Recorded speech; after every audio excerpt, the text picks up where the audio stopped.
Happy Halloween! Happy Halloween!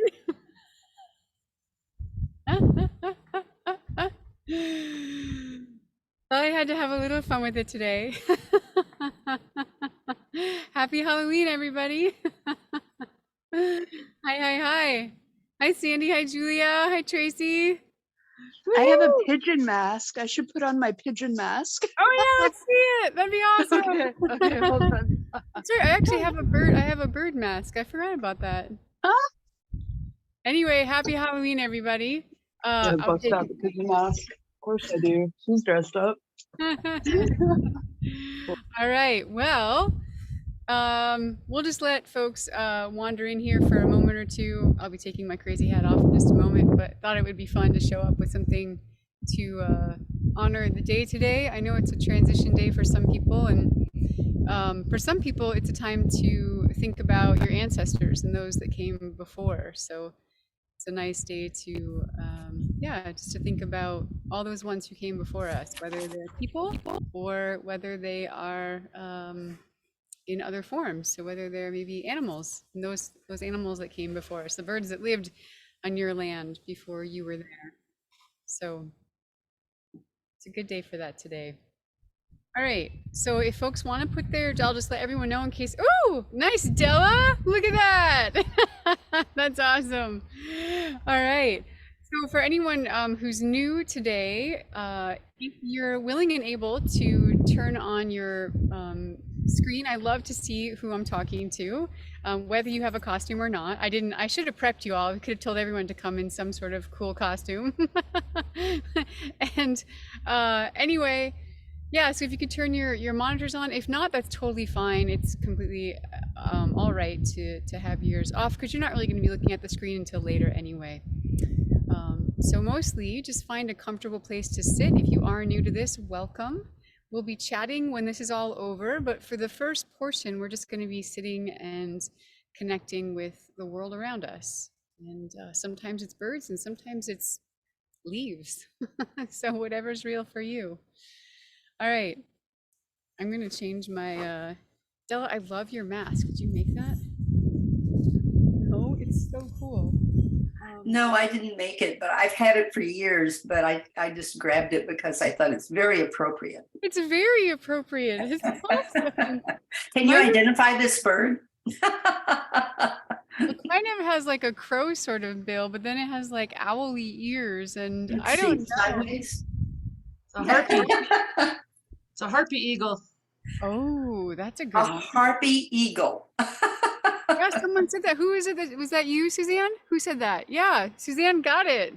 Oh, really? Okay. I have a big glare on my screen right now, so I'm not able to see the details. That's great, Della. Awesome. That inspires me. Now, next time I see a bird mask. Oh, look at it. We've got a pigeon up there. Tracy, check that out. What the heck? I hope you all can see everybody's screen. That's really cool. Well, way to be spontaneous, everybody. And feel free to wear your costumes if you want to, or take them off, whatever you are most inspired to do in this moment. That was so fun. All right, so you don't have to be outside. If you can, that's fantastic. If not, just find a good window to look out of. And I would say for today, if you are inside, see if you can scoot yourself really close to the window, because I'm going to have us focus our attention in an upward direction today. So you may want to get as close as possible to the window as you can. So, and if you're outside, as long as if you have you're like under a canopy of sorts, again, you may want to, at least so you don't have to look directly above you, but just so you can see kind of high up in the sky. That's the vantage point I'm going to set us up in today. So, all right, move this out of the way. Oh, we got a couple more people waiting. Okay, great. So, all right, so for this morning, let's get grounded and connect to our place for a moment. So just let your feet feel the earth beneath you, regardless of how far away that earth may be. If you're a couple stories up, just know that the earth is somewhere below your feet, and let yourself connect with that. And you also may be right on the earth. And so if that's the case, what does it feel like to have your feet connected connected to the earth in this moment. Just notice any sensations that you may have in your entire body, and what when you become more conscious and more present of the earth, touching your feet, the soles of your feet. A different kind of soul, another kind of soul. And just let that energy, whatever it is, if you can feel it, if not, it's okay. Just imagine that there is a connection, an energy between you and the earth right now, and allow that to move from your toes to your ankles, up your knees, and then into the rest of your body. Just washing over you with a sense of deep connection this morning.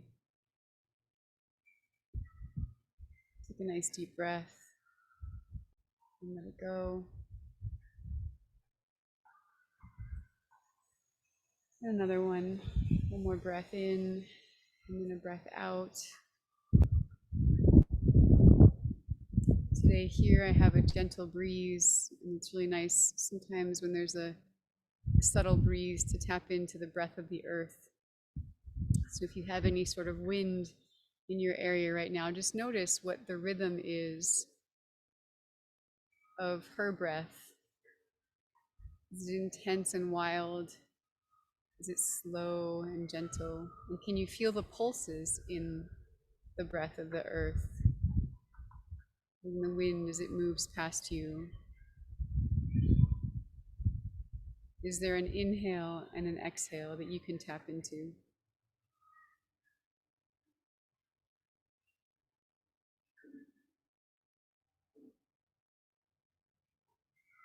So go ahead and find a point off in the distance, as far as you can see right now.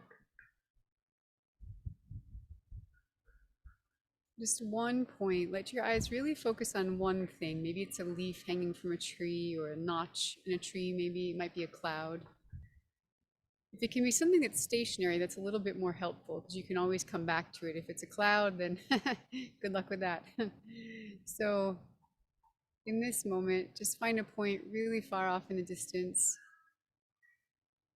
and let your eyes focus on that, and then allow your peripheral vision to soften. Just taking in everything that's around you while you're still looking at that one point. And notice how far away from that one point you can actually see. So what's the circumference around that point? Remember, above and below, as well as both sides.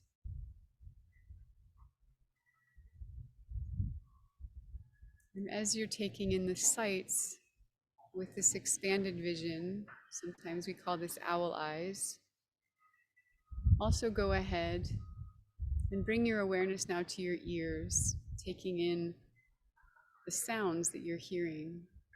And we'll start with the sounds that are closest to us. So find a sound that's relatively close to you, maybe arm's reach, or maybe a couple body lengths away.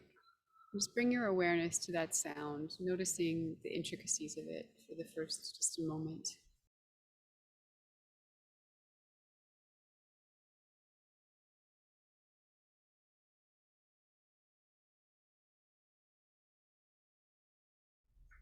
And then expanding out, still being attentive to your vision, allowing it to be soft, but sending your ears further out onto the landscape until you can tap into a sound that's even further out than what you were just listening to. And see if this time you can be attentive to the sound you originally heard, and then the new sound that's further out.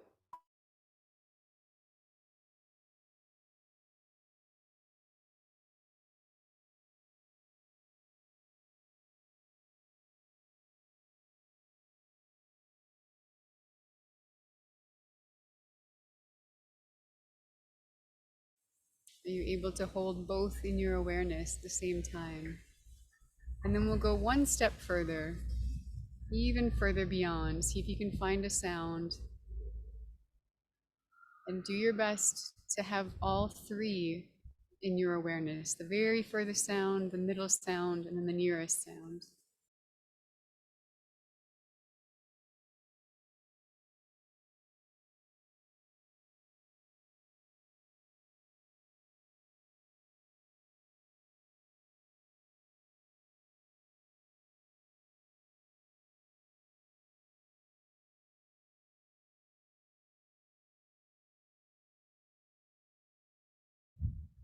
Okay, wonderful.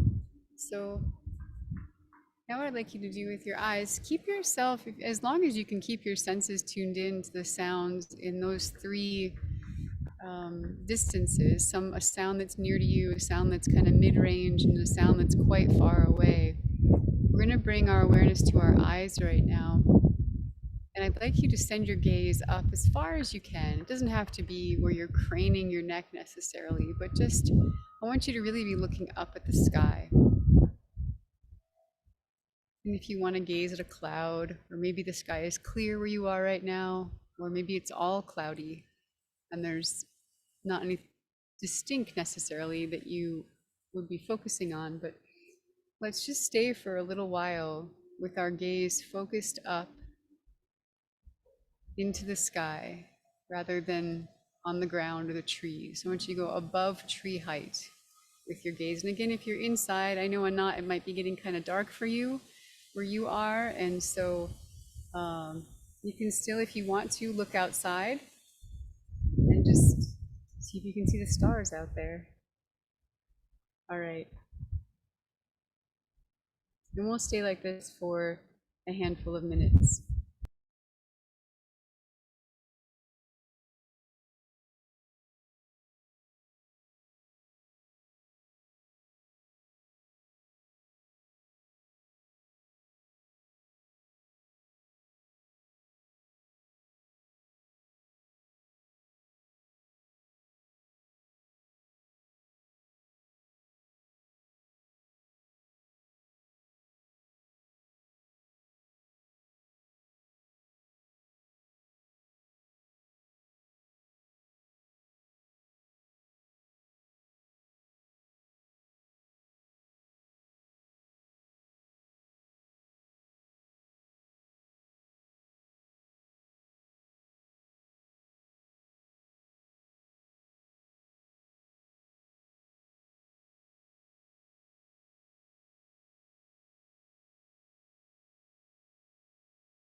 Okay, nice work. We'll talk about this at the end.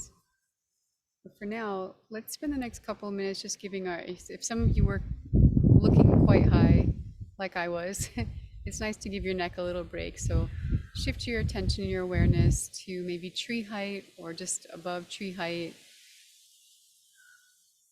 We'll keep looking in the sky, but maybe not quite so high this time. And we will go back eventually to high up in the sky. But for now, let's just take a moment and just scan the tree tops, mid-tree area.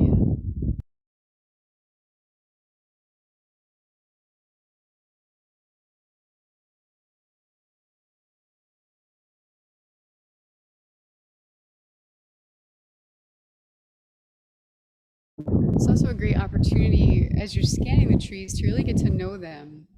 You know, a lot of you may be very familiar with the trees in your at your home or wherever you are staying right now, but maybe it might surprise you. So let yourself really, as if you were going to draw them, you know, starting from the left side, let's say, depending on which side you're starting on, left or right side, and then just go around them and really look for the details, get to know each tree in its shape and its form right now. And you can do as slow or as quickly as you want to move through that, and then see if you can find something new about the trees in your area. Or if you're in the desert, maybe it's a cactus.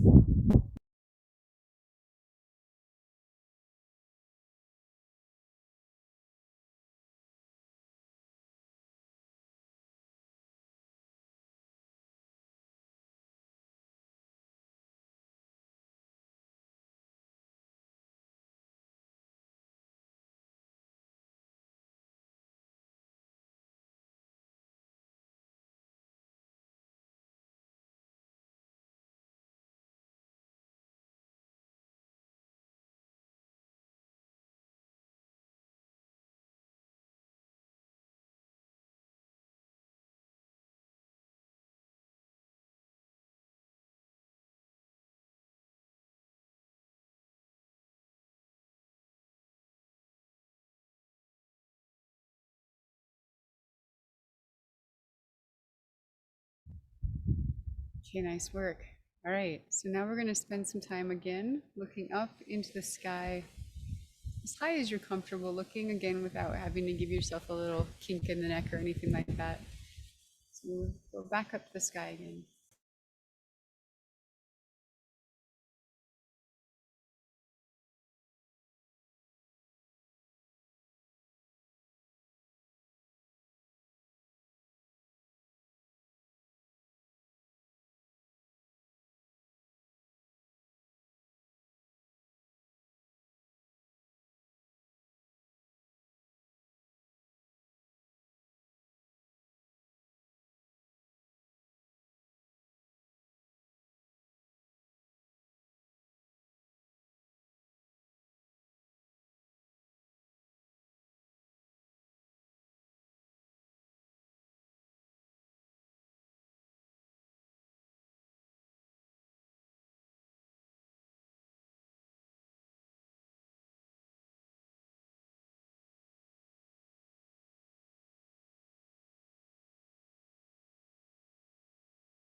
Okay, and for the last handful of minutes, let's keep looking high up in the sky.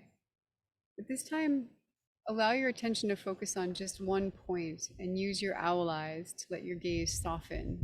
So instead of scanning the sky, just focus on one point. Again, you can maybe this time you could find a cloud that's moving slowly, or just let your eyes look right above a tree line maybe, and just let your gaze soften and stay focused on one point.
So I just be a little voice right here for a reminder to see how many of you are still remembering to tap into those 3 layers of sound.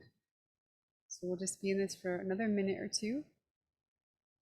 Keep remembering the layers of sound.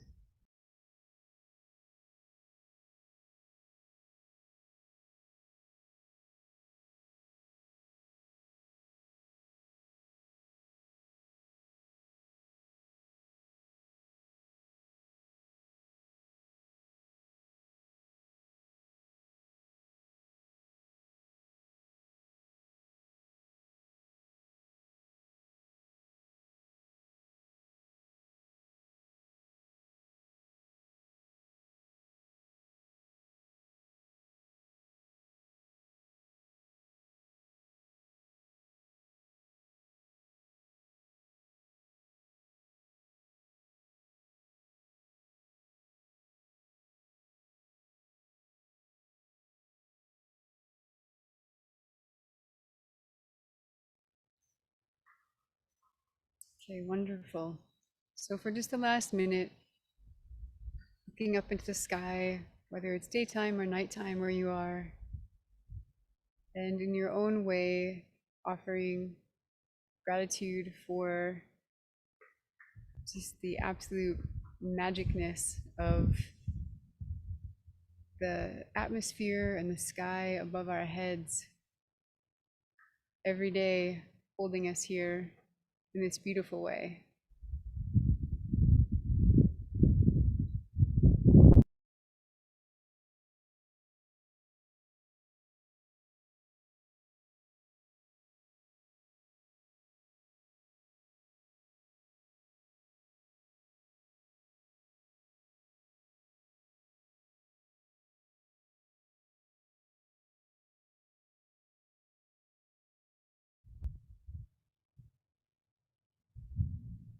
All right.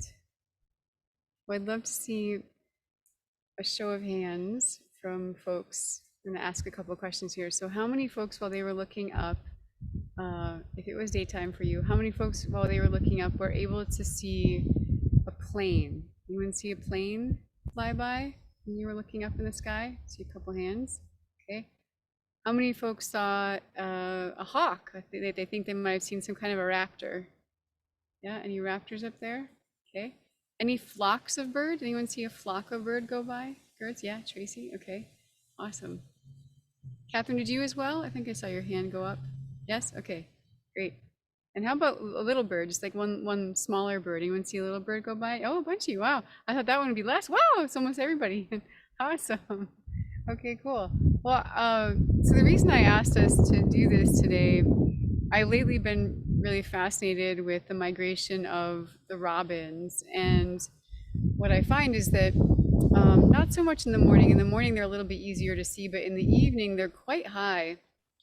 And they might go unnoticed if you're not looking really high up in the sky. And I can see when I look at the eBird counts in my area, I see that not many people are counting high numbers of robins. And I had like 700 go over my house last night, you know, in different small groups within like a 30-minute period or so. But if I wasn't looking up high, I may not have seen them.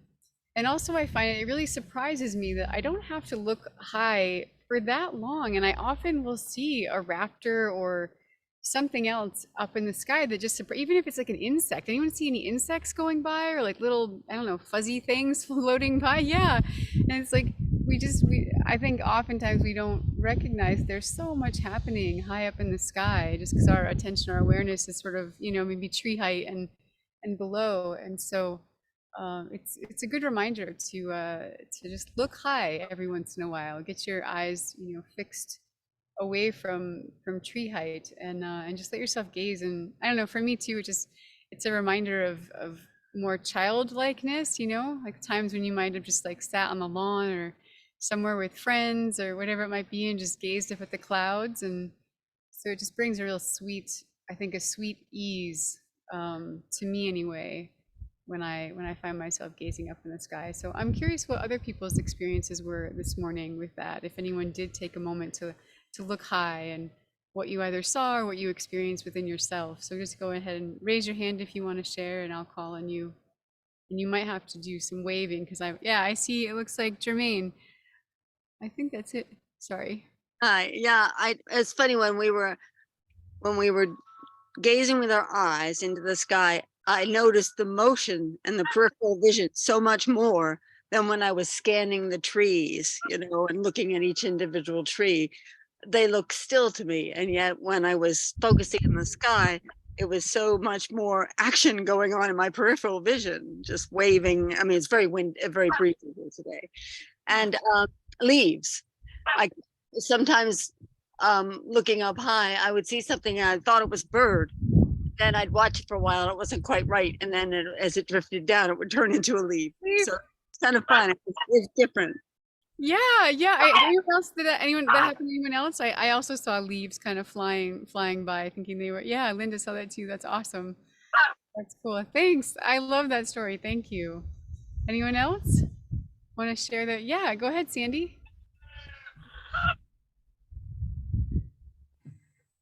Mine was, I just had a little patch of the sky to look at, and I wanted to look here at this seat rather than that way where I have my sky, because I had all these birds out here. Yeah. And this morning I watched probably 2.5 hours or more here before we started. And so I want to say robins, flocks, whatever, tons of them. Yeah. Juncos. I had the cedar waxwings and all. Oh, I had the euonymus, the latest burning bush. There's a couple of them right out here in my yard. That red, red, and there's seeds on it. So I think that's it. And the mystery bird that came yesterday and today. There's so much and more that I was not even sure what they are, but since you mentioned the robin's migration, I wanted to make sure to mention that. It just, got my attention all this. Yeah, they really do, especially sorry, there's a ambulance going by. Especially the large flocks of robins. They really are eye-catching when you see them. Thanks for Young, they what? young ones too. Like yesterday, I wasn't sure what it was at first because it was pretty pale. Some of them quite pale. So, and then I think in the face, the way it looked skinny and all, looked like a youthful juvenile. I don't know how big they would be now. Yeah, they're well. A good thing for people to know. Some people may know this, but that once a bird, for the most part, in most species, once a bird has left its nest, it's the size of an adult bird. So birds aren't aged necessarily by their size when they're out of the nest. It's more their plumage that you can tell a bird if it's a juvenile, immature, or an adult. And so size doesn't really matter once a bird is out of the nest. Now, of course, some birds fall out of the nest too early, or some birds that like towhees, they're actually known to, they will leave the nest very early before they even have flight feathers, and they'll kind of hop around the ground. And so people always think, oh no, the towhee's like out of its nest, I have to find its nest. And so no, that's partly what they do. They actually scavenge they feed on the ground even without their feathers when they're very young. So they might be an exception where maybe they're not quite as big, but most birds are adult size once they leave the nest. So that's just a good little thing to know. Yeah. Well, these were as long and all, but just a little more slender, and Yeah. had that look more of a juvenile kind. Yeah. But and with the regular more than more used to, lots of them. Cool, Sandy. Thanks for sharing that. I'm glad you're out there connecting with all. Yeah, you have a lot of birds in your backyard. It always. Yeah. That's awesome.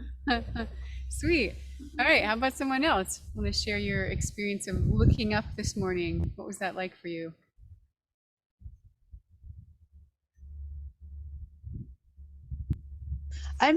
I'll share. Yeah. So we have 3 palm trees in the yard, and I'm still getting to know them because we've lived here for about a year, and I've never lived anywhere with palm trees in my yard before. And there's so we have each morning I feed about like 50 to 100 mourning doves that move through the yard.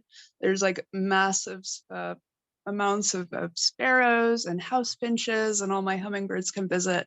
But the sparrows, I wish I had x-ray vision because they move like hive mind, and they all go under the palm fronds, and there's at least, like at any given time, there could easily be 100 of them under there, but you can't tell. I mean, from a lot of movement in the tree, they go as hive mind, and so it's like whoosh, and you get 50 of them moving up into the palm fronds immediately, and then like 20 of them coming down. And it's fascinating though, because once they're up there, you wouldn't know. And I wish I could see and know, like, go now, and just like their whoosh of movement, and they move between the palm and the neighbor's oleander. And one day I wish I had a way to know and like see what's going on in there, because there's just so much more activity than I ever could have thought possible. And it's very cool to just kind of watch them just, go as one group. It's really, really cool to watch. So. Wow, how fun to befriend palm trees, for the first time. That's it. I feel like they can be home to so many critters and birds.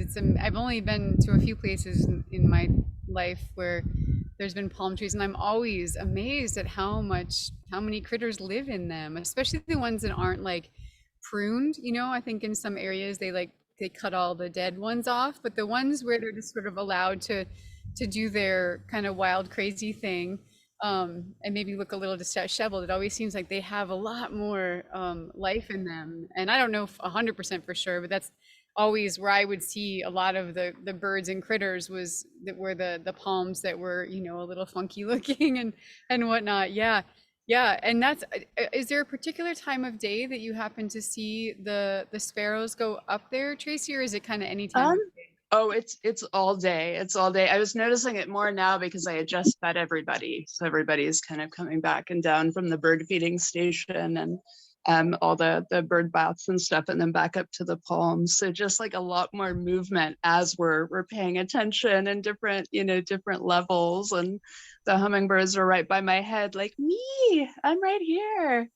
And then, all my buddies, all my doves are saying good morning. And yeah, just like, I love watching just the mass movement of them and really seeing it.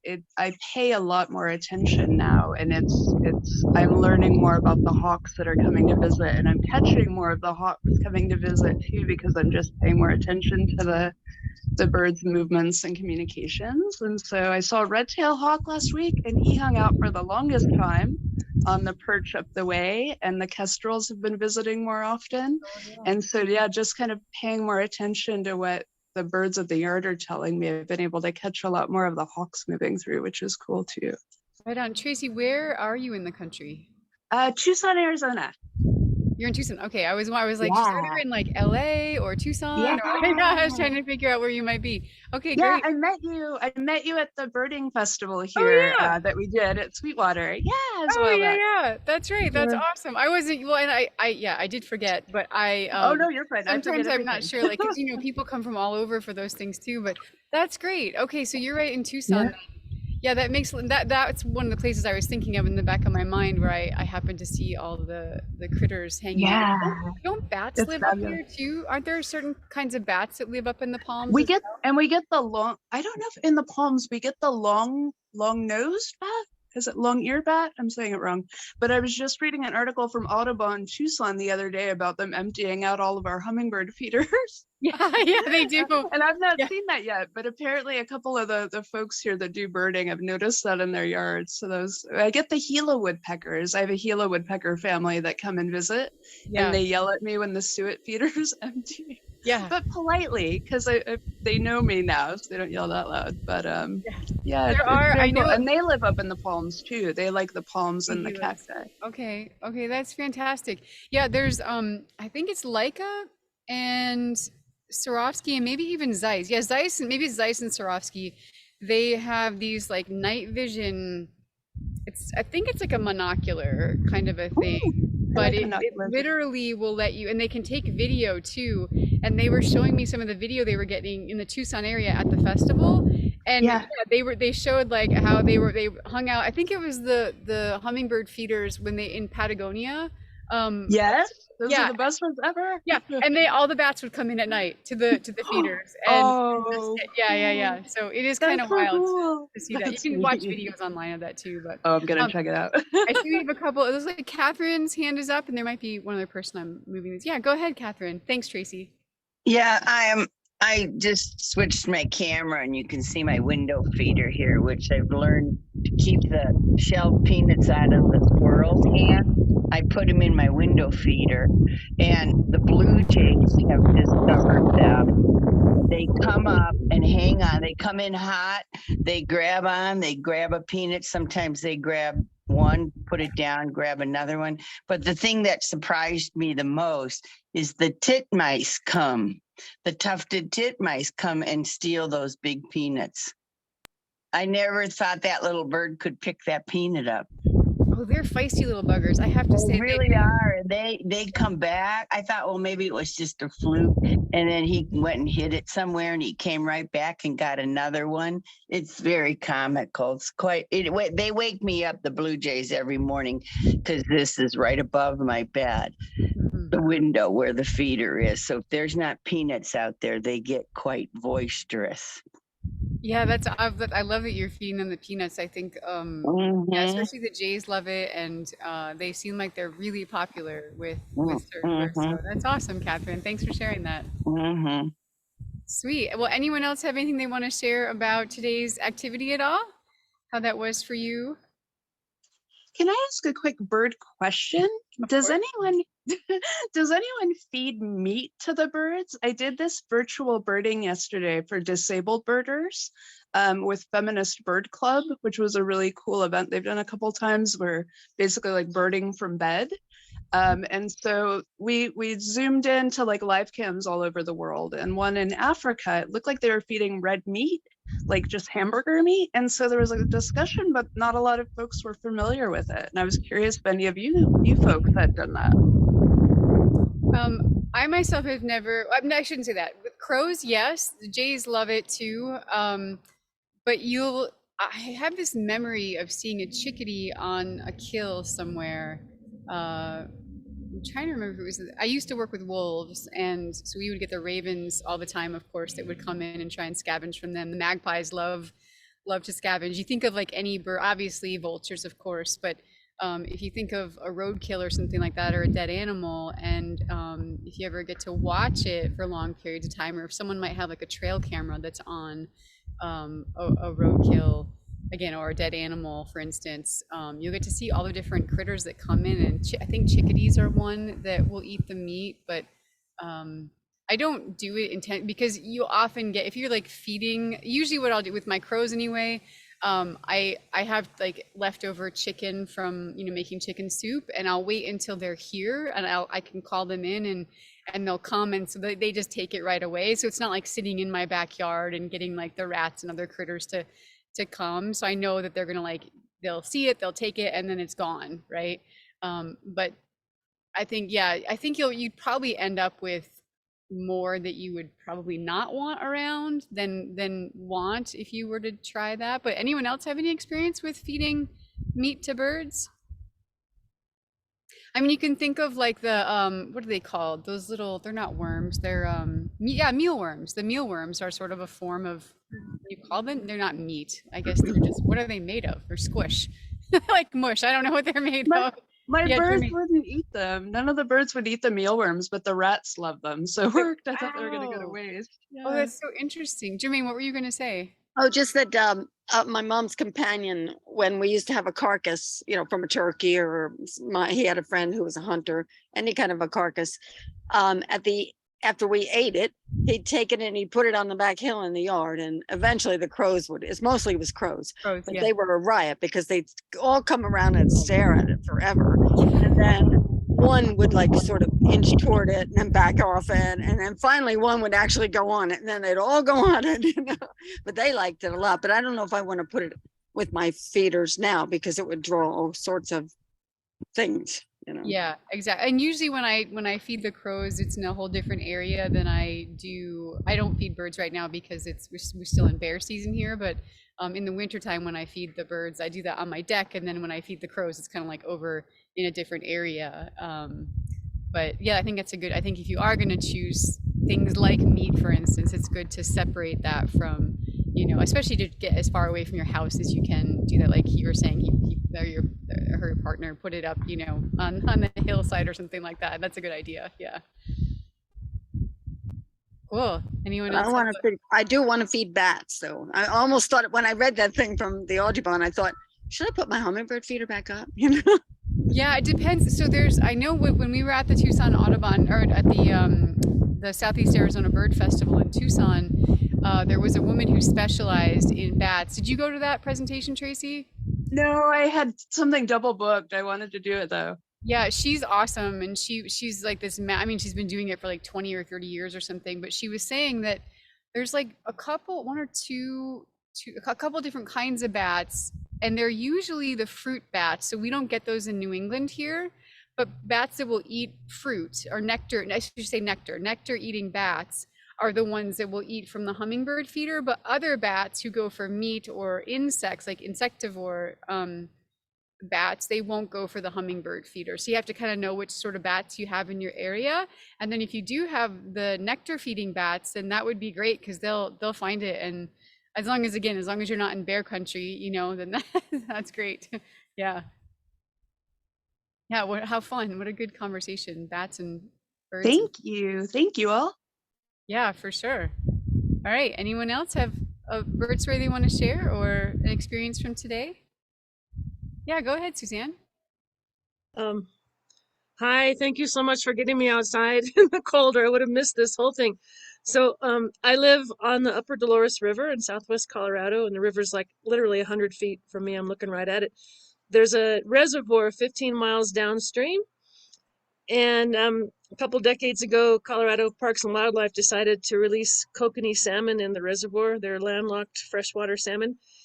And even though they've never spawned in the wild, in the fall, the kokanee head upriver because they can't help themselves. And CPW, Colorado Parks and Wildlife, they lure the salmon into a channel with a pheromone in order to get them to breed down there near town, so they can get the fertilized salmon eggs and keep the population going. And then they let the salmon go on upstream, and they're spawning, and so they're the old ones with the humpy red necks and stuff. Anyway, I've been watching for the last week. The bald eagles appear downriver from me, along the river. So I knew the salmon were coming, but they weren't here at my house yet.